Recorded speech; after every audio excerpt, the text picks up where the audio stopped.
welcome everyone to our May edition of Talks on Tuesdays.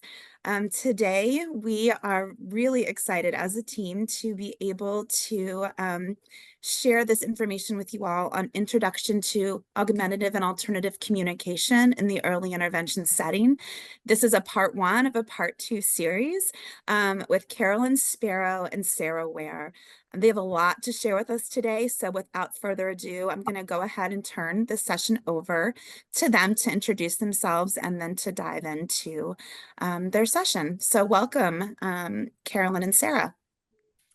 Hey, we're happy to be here. Yeah, thanks for having us. So as Lorelei mentioned, we're going to be talking about AAC in the early intervention setting.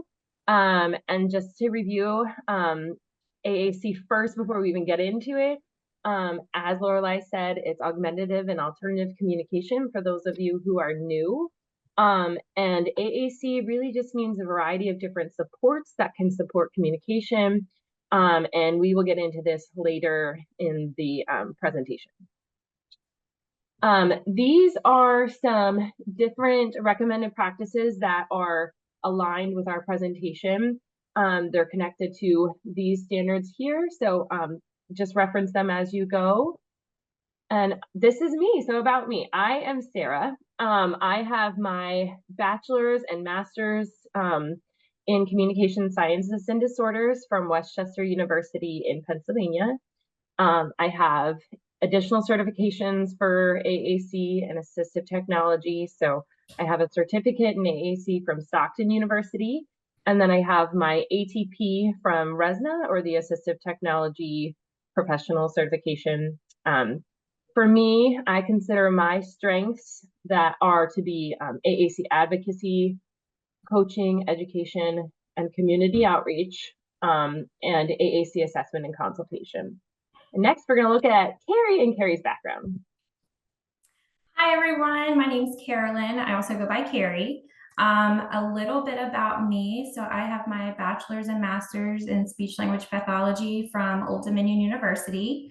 That's in Norfolk, Virginia. I do have an additional certification in natural language acquisition. So I strive to provide neurodiversity affirming practices in my therapy sessions. It's important to me to coach and empower parents to support their children, and I'm very passionate about AAC therapy and advocacy. Okay, so we are both speech language pathologists. We are both from the Eastern Shore of Virginia. So it's a very tiny little peninsula off the side of Virginia. It's a very rural area, but that's where we live and that's where we love it. We both do outpatient and early intervention services. So we serve really birth to 21. So for our current roles, I do early intervention AAC consulting. So I come in and do the evaluation and feature matching and get the parents set up with some sort of AAC system. And Carrie is an AAC therapist and speech therapist for our early intervention program. So our roles are a little bit different, but work very nicely together. Okay, so now we want to learn a little bit about you. We'd like to know who's attending today.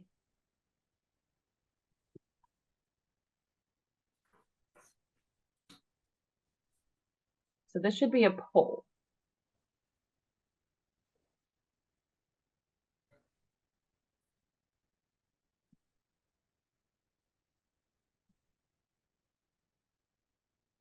Okay, so I am seeing, let's see, lots of speechies, yay! Lots of service coordinators, some developmental specialists, couple OTs, couple PTs, great, I love it. Others showing up a lot. I'm interested to know what you guys do. If you want to leave it in the chat, I'd love to see that. Awesome, great. Awesome, good to know. Okay, let's move to the next slide. All right. So we're going to give you a little glimpse into our personal lives. These are our girls. So outside of work, we are trying to get them outside. We're juggling meal times, bath times, doing lots of play. And this is just a little sample of what our schedule looks like. So our kids range from about 7 months to 4 years old. So this is just kind of in the middle of what that looks like. And so this might be pretty similar to what your client schedules might look like. Those are in that EI age range. So we want to know in the chat, what about this schedule stands out to you? Like, what are these all considered? All right, I'm headed to the chat. Routines, there's the word. All right, yes, these are all daily routines. And these are opportunities for participation. And that is what we are going to really dive into, especially with our AAC kids. So daily routines, McWilliam, his definition was it is naturally occurring activities happening with some regularity, including caregiving events and simply hanging out times. So let's talk about daily routines and participation. So we said that daily routines take up most of our children's day, right? And a lot of the early intervention age children's day is filled with routines. So let's talk about how that relates to participation. So daily routines are opportunities for participation and connection. They promote autonomy and independence. So practicing skills and learning to be tiny independent humans is a big part of that birth to 3 population. And it also allows for skill development. Families' daily routines is not always going to look like what we showed you. It's going to be a little bit different for each family, but it's always an opportunity for learning and an opportunity to really teach communication and participation.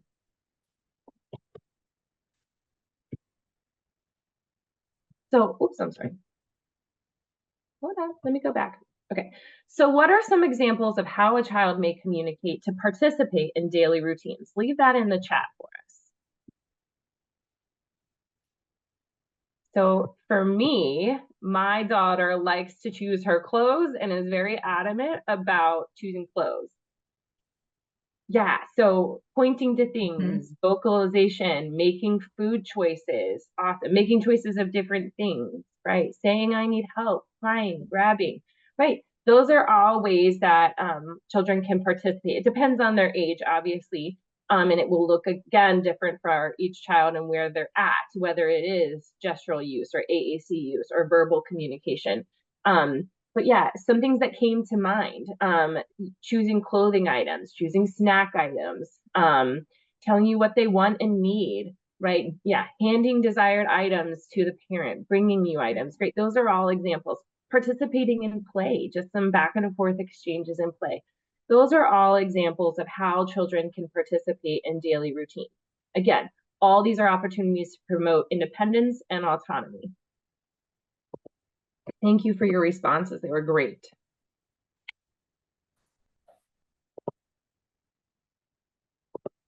Okay. So let's then think about daily routines without participation, right? When I think of daily routines without participation, I think of frustration. I think of frustration on behalf of the child and their inability to express themselves, their inability to become part of the daily routine, and their ability for them and their voice to be heard, right? It's also missed opportunities for cognitive and language development. Not only do we speak about frustration, but often with frustration comes tantrums and maybe other non-preferred behaviors. And then also we can see when parents become overwhelmed by this, right? Like, I want to be able to support my child. I want to be able to help them. I want to be able to understand what their wants and needs are. However, right now I just don't. And so when kids are not communicating, they're also then not being a fully active participant in their daily routines. So let's talk about how we can help this. Yes. Right? Yeah. So now that we've talked about daily routines and what that looks like as part of communication and participation, we want you to reconsider what you think about AAC, and we want you to think of it as a tool that we can use to help communication, participation, development, progress. So now that we're looking at AAC as this tool to help with those things, we want to reconsider how we look at goal achievement and how we can help that. All right, before we deep dive into AAC a little bit more, we want to know from you all, we'll have a poll of how familiar you are with AAC. All right, here we go. We have from very familiar, familiar, somewhat familiar, and unfamiliar. Okay, so we have a few unfamiliar. We have quite a bit somewhat familiar. Some very familiar, so a little bit of everything. So that's good. We are glad you guys are here. So we're going to deep dive a little bit more into AAC. We'll break it down a little bit more for you guys, and then we'll talk about how we can use this in our practice. Okay, so we talked a little bit about AAC and what AAC is, but let's actually define it. So AAC is all and any form of communication other than oral speech that are used to express thoughts, needs, wants, and ideas. So again, not just requesting, but open to all different language functions. Okay, so let's look at some examples of our current AAC users that are in the early intervention setting. So one example is a 2-year-old child with apraxia of speech who cannot be understood across settings. So he's attempting to communicate, he's trying to communicate, but at large, his speech is just unintelligible, he's frustrated. This would be a great AAC device user. A 2.5-year-old child who communicates primarily through gestures and hand guiding, who is frustrated daily. Again, another great AAC candidate. An 18-month-old with a history of TBI, traumatic brain injury, no gestural use, no verbal language, and difficulty with joint attention. Another great example of a person who might benefit from AAC. Okay, let's look at some types. So there's kind of a spectrum of different types of communication devices that can be put into place, ranging from low tech all the way to high tech. So on the left side of your screen here, we have 2 examples of low tech options. The first on the top of the page is more of a partner assisted communication system, or a pod book. On the bottom is a core word page. And this basically has all different types of important and easily changeable words that are priorities for most kids. In the middle here, we have our mid-tech options. Oftentimes those have some sort of pre-recorded voice output component. So we have an iTalk 4 at the top, and we have a mid-tech, a GoTalk at the bottom there. And then on the right of your screen, you will see our high-tech devices. Touch Chat with word power is on the top there, and on the bottom is LAMP Words for Life on 2 different types of systems. All right, now we're going to jump into some myths. So we know in general that myths and barriers are often the reason that AAC is not introduced any earlier. So we know that myths are these common beliefs that people believe, and they are just false and untrue. So I want us to play a little game, and we're going to take a look at some of the more common myths of AAC and debunk them. So the first one we're going to do is we're going to look at some different statements, and then I'm going to have you guys tell us in the chat which one is the truth. So there'll be 2 myths and 1 truth. All right, so the first one, there are prerequisite skills to use AAC. That includes cognitive ability, age, attention, engagement, and symbolic understanding.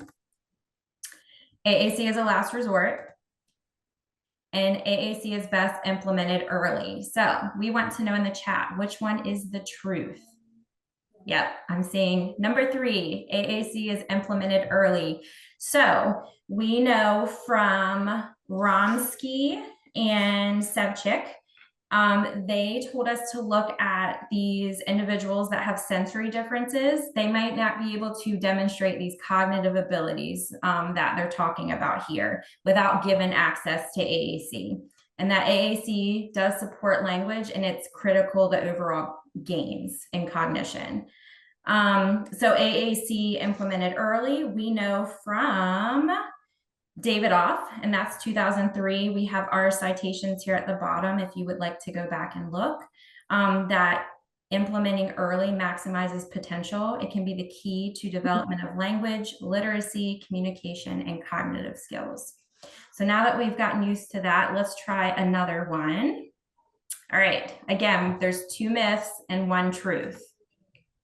We have AAC can be for anyone who cannot meet their daily communication needs. AAC is only for people who do not speak. And AAC inhibits verbal speech. Which one is our truth? Yes, I see lots of ones. So that is great. AAC can be for anyone who cannot meet their daily needs. We know from Kerner et al. That AAC is for people who cannot consistently meet their daily needs. This is intermittent speech, insufficient speech, or unreliable speaking abilities. All right, so now that we've debunked some of those myths, let's take a look at some of the barriers to AAC. And this is what's preventing a lot of SLPs and kids just getting access to AAC earlier. So a study was conducted by Guzman and Johnson, and they discussed the current barriers for implementing AAC. And the following here were found to be the most common. So that being time, buy-in, knowledge, and resources.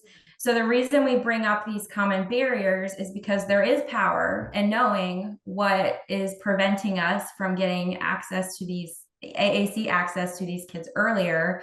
And we can advocate for ourselves, we can advocate for our kids, and help build our skills in these different areas to ensure we're meeting our clients' needs. So I want to know on the next slide, if you could leave in the chat, do any of these barriers resonate with you? Which ones do you feel like are preventing you from time? Yeah, I would say that's probably going to be one of the bigger ones. Buy-in, knowledge. Knowledge is coming up a lot, but you guys are here. You're learning. Meet a lot of families who do not buy in. Yep, that can be a big challenge too. Access to tools. Right. Well, thank you guys. Yeah. And so like I said, you guys are here, you're learning about AAC, and hopefully you can take some of these things away to help with some of these barriers. And also to jump in, on our next part 2, we're going to talk about implementation, and that's where we're going to talk really a lot about some of those barriers, knowledge, resources, buy-in, that kind of stuff as it relates to coaching and EI. So great to know that those were some of the barriers. So let's look a little bit at research related to AAC and early intervention. So why are we doing this? Okay, so Branson and Demchak in 2009 studied infants and toddlers with communication needs and found improvements in communication in all 135 participants following AAC intervention. So this is huge. I want to point out that there is a little bit of limited research as it relates to AAC in the birth to 3 population, which might kind of be why some of these barriers exist as well. But this is what we found, and this is a really powerful study. So I encourage you to visit this if you need any evidence. But yeah, 135 participants improved. Okay, so the other one, Romsky et al. In 2010 found that AAC implementation paired with parent coaching, again, a big part of our early intervention practices, positively impacted toddlers with less than 10 words. Finding of the study again supports AAC implementation in the early intervention setting. Navarro et al. In 2020 did a single study design with 2 toddlers and found an increase in linguistic output by 600% after using AAC. Again, kind of a side note, oftentimes with research, it shows that AAC in general leads to a lot of times, more often than not, verbal improvement as well. So this study found that as well. Both AAC use and verbal speech production improved after treatment. And then the last one, Walters from 2021 et al. Found that toddlers with developmental delays who used AAC during parent-implemented intervention developed a greater spoken vocabulary than those who were not using AAC. So the overall message from this research that we found was not only is parent coaching in AAC effective, not only is parent implementation in AAC effective, but AAC in early intervention is also very effective. All right, so we've talked about research. We're giving you guys some of these tools to kind of help you all advocate for yourselves and getting these resources for kids. So now that we've looked at research, let's take a look at ASHA and what ASHA says. That is the American Speech Language and Hearing Association, and this is the governing body of speech language pathologists. And they say it is never too early to incorporate AAC into language and communication intervention for the young child with a significant communication disability. Communication services should be started as soon as a communication delay or disorder is identified, and providers should consider the use of AAC. And this is from IDEA Part C, and this is what they talk about with AAC or assistive technology, that services are designed to meet the developmental needs of an infant or toddler with a disability and the needs of the family to assist appropriately in the infant's or toddler's development as identified by the IFSP team. It should take place within the natural environment and include assistive technology services that are used to increase, maintain, improve the functional capabilities of an infant or toddler with a disability. And that AT services include evaluation, the acquisition, training, technical assistance, and team collaboration to ensure the success of the assistive technology. Okay, so how do we go about identifying AAC users? Now that we know the research, we know the myths, we know the evidence. So let's talk about who would be a candidate, right? So any child who cannot regularly and consistently meet their daily communication demands and needs would benefit from AAC. We talked about some myths, so let's remember there are no prerequisite skills, including age or cognitive ability, that would need to be present before introducing AAC.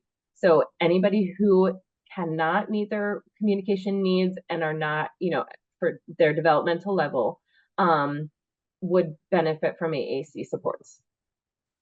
So let's talk about benefits of AAC in early intervention specifically. It allows for opportunities to coach partners in an environment using language and context with daily routines. It allows for improved carryover of skills, and it allows for improved participation. All right, so we know AAC is needed in early intervention, but how do we get started? Where do we start? And so the first thing we want to look at is our team. So we can offer education for our team, address any concerns that they might have, consider the goals of the client. So look at their progress. Are they making progress? Could we move it along a little bit quicker? And encourage buy-in. So that again goes back to that barrier, and we'll talk a little bit about how we can do this. All right, so as a team, our roles and responsibilities can overlap.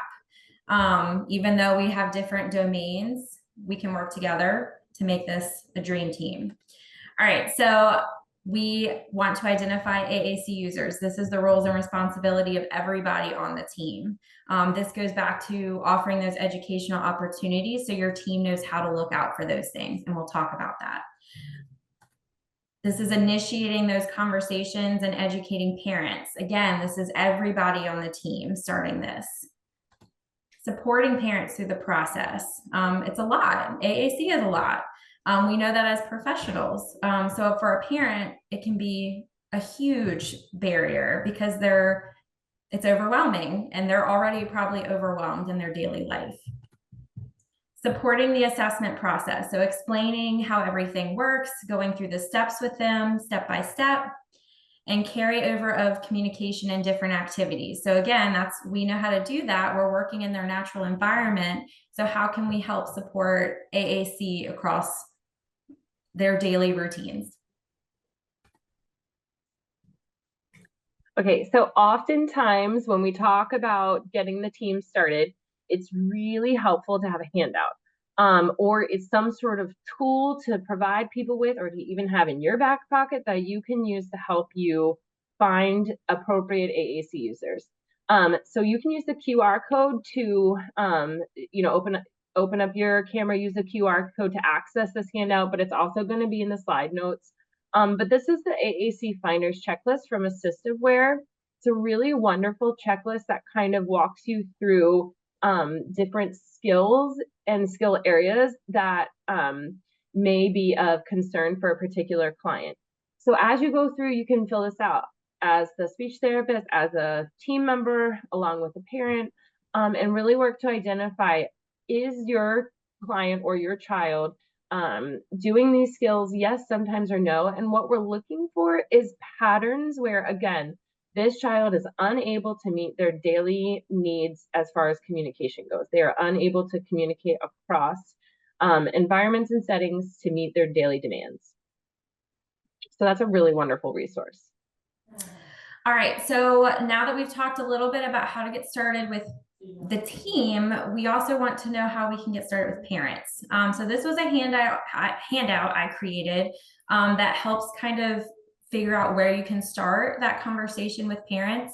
I will have a QR code on the next slide and you will get these. So these are just some general topic areas that I like to touch base on to kind of meet them where they are. And I think that's the biggest thing is you might go through all of these areas. You might hang out in one topic for a really long time before you move on to the next. You might have to go back. The important thing is you're getting to know your family and that you can read their cues. So identifying goals, review their IFSP goals. So look at those, identify the barriers at home. Start introducing AAC, just define it, kind of like what we did in the beginning here. What types are out there? Debunk those myths. So use some of that research we talked about. Setting expectations that success is not always immediate. We need to start small and build from there. And again, going back to meeting the family where they are. So handouts are great, not too many. So, be mindful. Some parents love handouts. You can load them up, but if they're a little overwhelmed by that, we might have to dial it back. Websites, social media is a powerful tool right now for AAC. I've seen it a lot on there, getting the word out.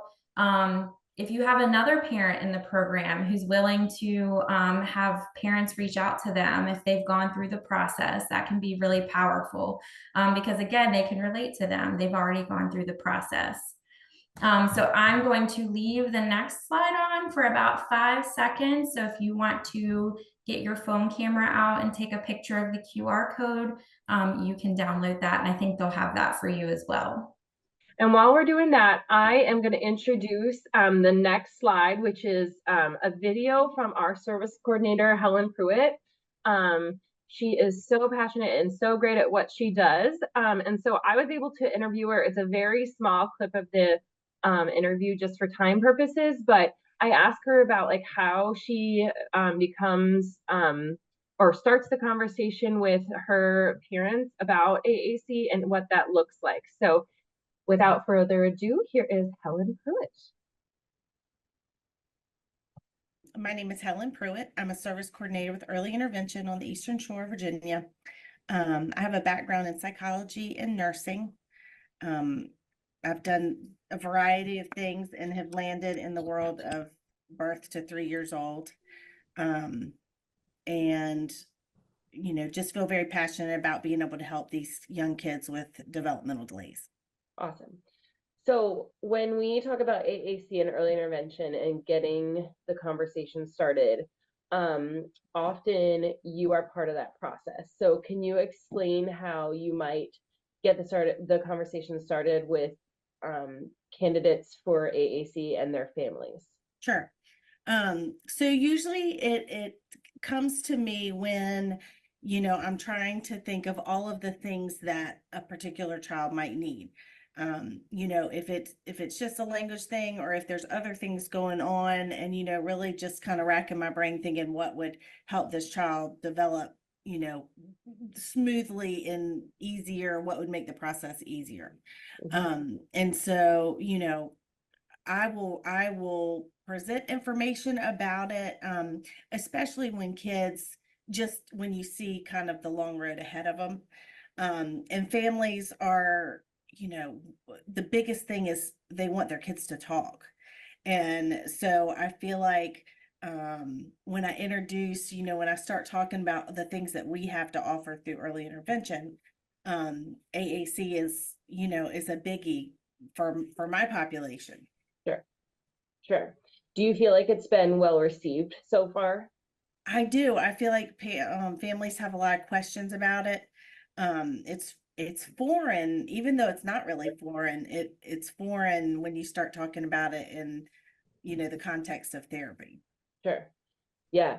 How do you feel like the results have been since you have started the conversation, AAC has been implemented, and now you're still a part of the ongoing plan with these families? Like, what do you feel like the benefits have been for the families? It's just really exciting when you see the light bulb go off, or you see the spark in a parent's eyes. Okay, so one thing I want to note that we've touched on, but really emphasize here, is that when we are talking about identifying AAC users and starting the discussion, of course, we want the SLP to be involved in the evaluation process and the assessment process to match and be really guiding the AAC evaluation and the assessment process. But we want the conversations to be started as early as possible, and it might not be from the SLP, and that's okay, because we want anybody on the team to be comfortable having this conversation and confident with having this conversation, so that our families are hearing it early and that they are ready and excited for what kind of supports that we can put into place to help their child. My name is Carolyn Pruitt. Okay. So if you're wondering about like what this looks like in an IFSP, I'm just going to refer you to the practice manual, particularly chapter 7 of the EI practice manual. This is page 28, and it really goes into detail. Sorry, this is page 28. It goes into detail about considerations for assistive technology and kind of just general best practices. And here's the QR code here if you want to pull it up on your phone or tablet and access that, but it's also online. And the link will be in the notes. And then this is a great example from, again, chapter 7, page 31, on what assistive technology devices might look like, assistive technology devices and services, sorry, might look like within an IFSP. So go ahead and check that out. Now we're going to talk about a case study.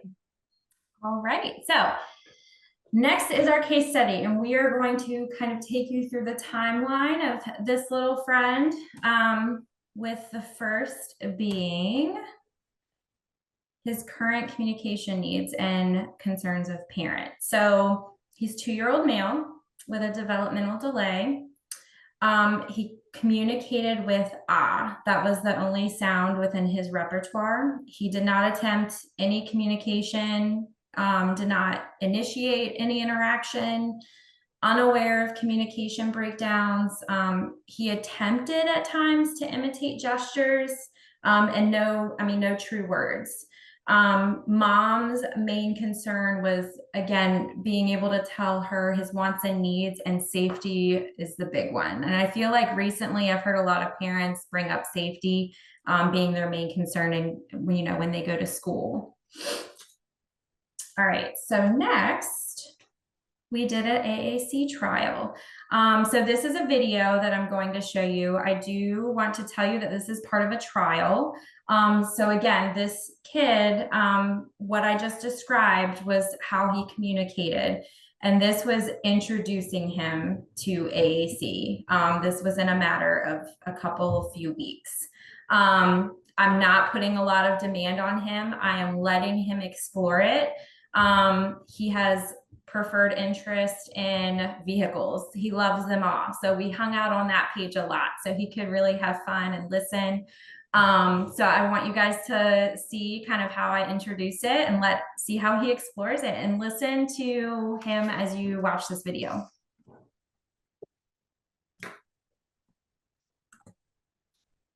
Let's see. Might have to have some help, Sarah. There you go. Helicopter. You. You can clear. That. Do you want to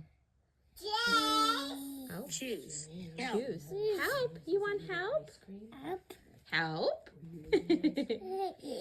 How about, do you want to play? Click done. Done. Want. Want what? What do you want? Feel. Do you want Car. car? All right. So again, this is only a few weeks, I would say maybe 3 weeks of him being introduced to this device. And I'm just letting him explore it. But he started imitating it. You saw, he said, help. He said, you. He's imitating the device, which is really cool. When I first showed it to him, he could not isolate his finger. And by like week 3, he was already, and this is just a couple times a week. I mean, this is not, you know, a lot of frequency. This is just exposing him to it, and look at how much progress he made in that time. So post-trial, so this was after 4 weeks. We looked a little bit about how he progressed. So he started reacting to the environment. He was responding to people. He participated in play. He was taking turns vocalizing. He started imitating actions, gestures, sounds, words. Some functions he had. He was greeting. He was trying to gain attention. He started saying his siblings' names, requesting, refusing. Mom reported that there was significantly decreased processing time. So before, if she would ask him to do something, it would be 30 plus seconds before he would react to that. And she said it would be within a matter of seconds he was then responding to her. She said he was participating in daily routines. So she said, you know, when they were at meal times, you know, he would know after mealtime he was usually getting a bath. So she said he started pointing and saying bath, bath, after he was finished eating. So he was starting to really become a part of his daily routine, which was really awesome. All right, so we have, now that we've talked a little bit about AAC and we've given you kind of a case study of what we've seen in our program, we want to know in the chat, we want you to think, how can you share any of the information that you heard today with your teams to help you with finding some potential AAC users? What are some things you feel like you can easily just take off and run with? Yeah, so that could be like maybe how to talk to your teams, right? That's something we talked about, or how to better identify AAC users, or even now having some tools that you can take to team meetings to talk about regarding AAC users or potential clients. What could you do to help you, you know, identify AAC users with your teams? How can we get the conversation started? Debunking myths. Yes. Love the Canva handout. Go Carrie. Feel free to take it. Yes. And feel free to use these slides and share them with your team as well. That we would love that. Handouts for families. Yeah. Yes. To promote buy-in. I love it. Use the research. Yep. Cool. Awesome. All right. Okay. So let's revisit daily routines and participation gaps, right? So in the beginning of the presentation, we talked about daily routines as it relates to participation and how children at times, if they have a communication delay or disorder, cannot participate in their daily routines. And then we have a big participation gap. We said that that can lead to frustration, missed opportunities, tantrums, and then kind of just overall reduced independence.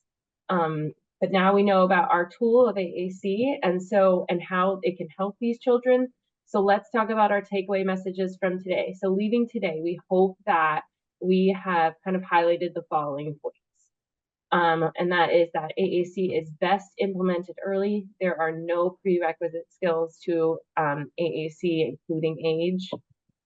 AAC is for anyone who cannot consistently or reliably communicate with others. And AAC helps children to participate in their natural environment, leading to better inclusion for kids who need it. And this is our contact information. My email and my Instagram is there where I try and do some outreach for AAC.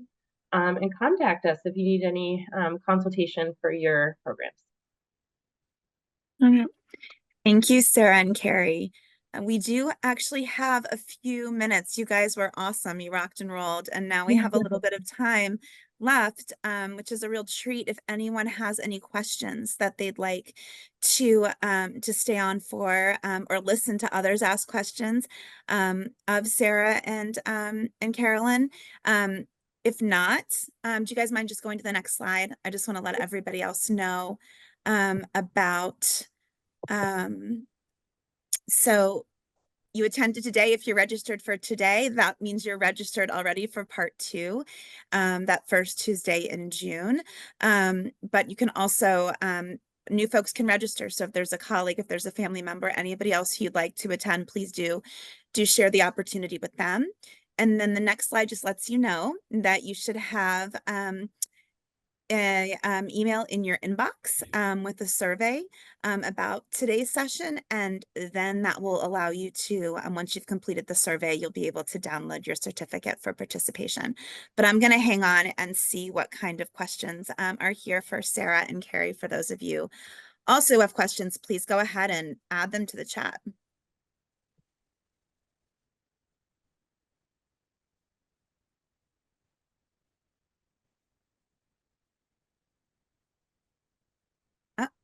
That's a me question. Yes, you'll have access to the recording. Great question. So what will happen is that the recording, along with the slides and the handouts, will be posted to our Talks on Tuesday page on the VEIPD website. I'm going to go ahead and find that link just so you can have it and know where to look.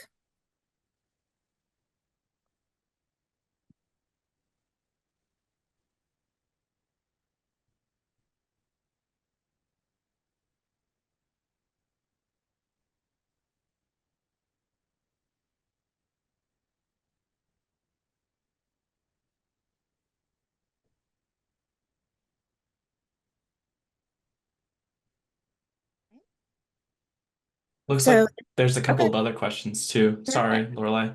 No, that's great. What do we have here? Let's see. I see any research on using AAC versus ASL for non-deaf children. Does that mean like which sorry to have a question to your question, but are you looking for meaning like which one is better for non-deaf children? Is that what we're searching for? And Lisa, it's totally fine to go ahead and unmute and clarify if that's easier for you than typing. It is. There was lots of type. I started typing. Thank you. So I feel AAC is better, but I have parents that are requesting ASL over AAC because they feel that the technology device will impede their child on the playground, for instance, or the battery might wear out, or and this is a child who won't speak. They Sure. physically don't have won't have the ability to speak. So there needs to be, some language.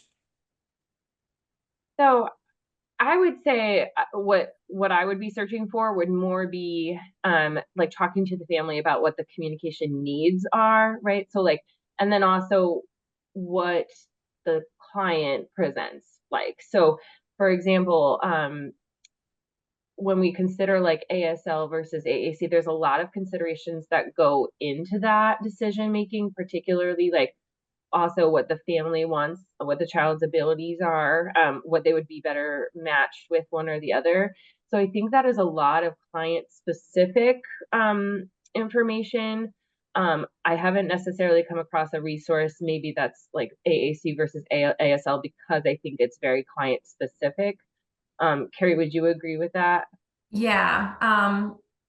Like her, I haven't found anything that says one way or another.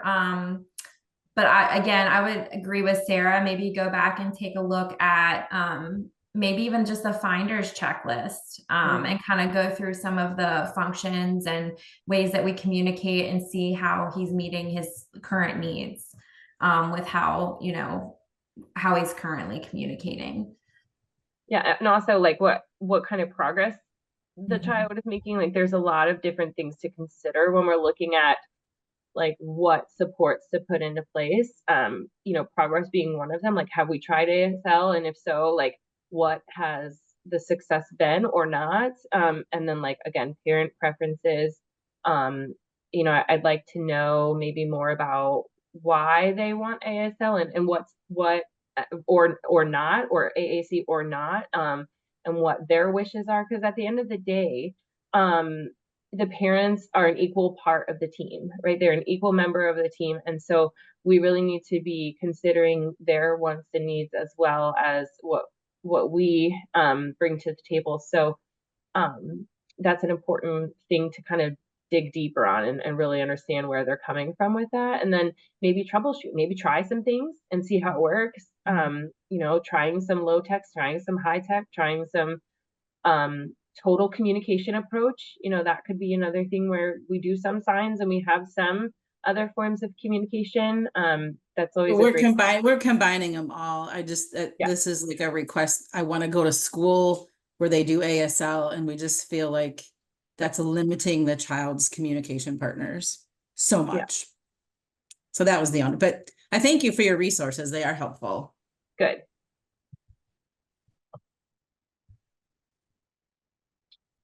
I'm on mute, so thanks, Lisa. We next have a question from Alyssa. She's asking, do you have a specific process for high-tech AAC assessment and early intervention? And maybe if that's going to be in the second part, if you plan to talk about it then.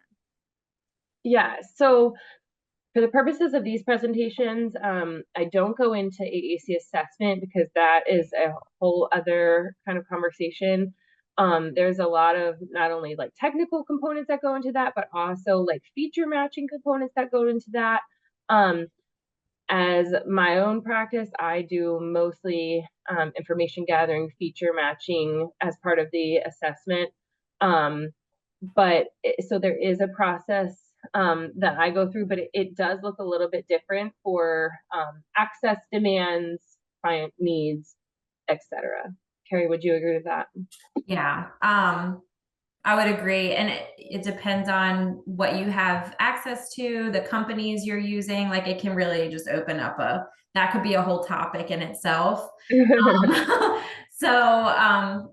can like touch on it a little bit, but really it's about knowing what resources are out there for you, which we'll go into in our next presentation, and using those to help guide your assessment.